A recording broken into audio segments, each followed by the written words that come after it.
Politician ना सबसे चोर होते हैं सर। मेरा बाप है, मेरे को पता है। পলিটিশিয়ানরাই সবচেয়ে বেশি চোর হয়। আমার বাবা একজন পলিটিশিয়ান, সে কারণে আমি জানি রাজনৈতিক প্রভাবশালী ব্যক্তিত্বদের পারিবারিক সম্পদ দিয়ে তাদের সন্তান সন্ততির বিলাসবহুল জীবনযাপন আমাদের রাজ্যের বাইরেও খুবই সাধারণ ব্যাপার। কিন্তু সেখানে দাঁড়িয়ে একজন তরুণের মুখে নিজের বাবার প্রতি এই ধরনের মন্তব্য খুব একটা সামনে আসে না। ভাবা যায় একেবারে ইনডাইরেক্টলি নিজের বাবাকে চোর বলা। এ ধরনের ঘটনা আমরা সত্যিই খুব একটা লক্ষ্য করি না। দিল্লির যন্তর মন্তরে প্রতিবাদী অনশনের কথা আমরা সবাই জানি। ওই একই মঞ্চ থেকে উঠে এলো এক বিরল ঘটনা। বাবা বিজেপির প্রভাবশালী নেতা, ছেলে আইনের ছাত্র, সাথে আরএসএস সমর্থক। সেই তরুণ যখন বাড়িতে ৩০ জনের মৃত্যুর প্রসঙ্গ তোলে এবং সাথে সাথে প্রতিবাদে সামিল হওয়ার কথা জানায়, তখন তার বাড়ি থেকে তাকে বলা হয়, তুই আইনের ছাত্র, পড়াশোনা শেষ কর, বিদেশে চলে যা, ৩০ জনের মৃত্যুর সাথে আমাদের কোনো সম্পর্ক নেই, আর তোরও সেখানে যাওয়ার কোনো প্রসঙ্গই ওঠে না। পাল্টা জবাবে ওই তরুণ বলে, তোমাকে যদি কিছু কোটি টাকা দিয়ে প্রধানমন্ত্রী বানিয়ে দেওয়া হয় আর শর্ত রাখা হয় প্রধানমন্ত্রী হওয়ার জন্য তোমাকে একটি ছেলে হারাতে হবে, তাহলে তো তুমি আমাকে হারাতে রাজি হয়ে যাবে। ৩০ জনের মৃত্যুর কথা শুনে যদি তোমার ঠিক এই রকম মনে হয়, তাহলে ৩১ জনের মৃত্যুর খবর শুনে ভাববে ৩১তম জন আমি ছিলাম। ঠিক এই কথা বলে পরিবারের বিরুদ্ধে এসে বাড়ি ছেড়ে প্রতিবাদে যোগ দেয় ওই তরুণ। तो भाई आज ना मैं अपना घर छोड़ के आया हूँ। मेरा बाप ना बीजेपी का बहुत बड़ा मेंबर है, ठीक है, पॉलिटिशियन है।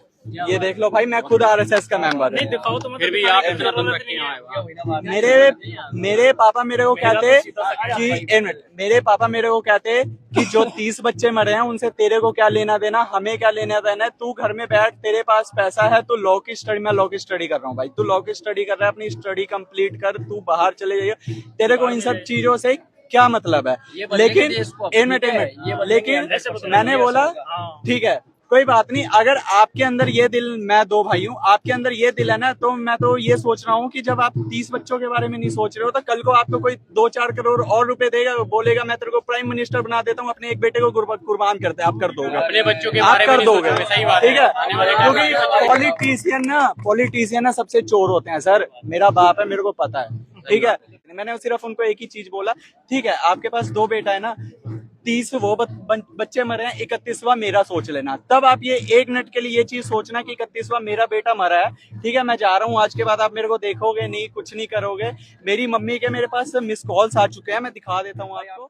ওই তরুণ আরও জানায় যে তার বাবার গাড়ি যে পরিষ্কার করে, অর্থাৎ মোছা ধোয়া করে, তার বেতন দেওয়া হয় প্রায় 30 থেকে 40 হাজার, এবং সাথে তার বাবার যে গাড়ির ড্রাইভার তাকেও 30 থেকে 40 হাজার টাকা বেতন দেওয়া হয়। কিন্তু তার বাবা যখন গাড়ি নিয়ে রাস্তায় বেরোন, তখন কোনো গরিব ছেলে মেয়েকে তার গাড়িতে ছুতে দেন না। তার বাবার মানসিকতাই এরকম, সবচেয়ে খারাপ। তিনি আরও জানান, তার বাবাও প্রথমে গরিব ছিলেন, পরে অর্থ ও ক্ষমতা আসার পর তার চিন্তাধারার এই ধরনের পরিবর্তন হয়। मेरा बाप जिस गाड़ी में चलता है ना, उस गाड़ी को जो साफ भी करता है ना, वो भी मतलब 30-40 हजार रुपए महीने की तनख्वाह। जो मेरा ड्राइवर है ना मेरे पापा का, वो भी 30-40 हजार। और मेरे पापा ना किसी रोड छाप पे ऐसे गरीब होते हैं, उनको नहीं अपनी गाड़ी छूने देते। ये माइंड सेट है मेरे बाप का, सबसे घटिया।